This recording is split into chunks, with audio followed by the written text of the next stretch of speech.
December 2025 আজ থেকে 107 বছর আগে জন্মগ্রহণ করেছিলেন ভারতীয় শাস্ত্রীয় সঙ্গীতের এক প্রবাদ পুরুষ, যিনি বেনারস থেকে মালদায় এসে মালদার সঙ্গীতকে পুষ্ট করেছিলেন, শাস্ত্রীয় সঙ্গীত জগৎকে এগিয়ে নিয়ে যাওয়ার পথ দেখিয়েছিলেন।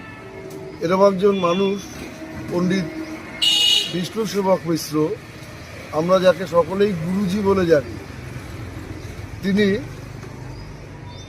আমাদের মালদায়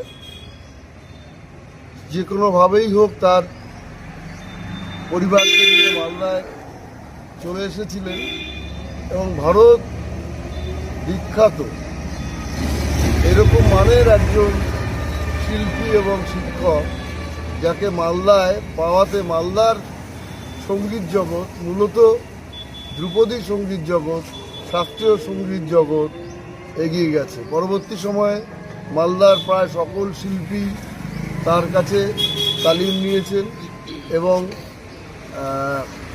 তার পরবর্তীতে তাদের ছাত্রছাত্রী ছেলেমেয়েদের মাধ্যমে তার ধারা, মূলত তিনি ছিলেন বেনারস ঘরানার শিল্পী, আমাদের মালদায় সঙ্গীত জগৎ এগিয়ে চলেছে।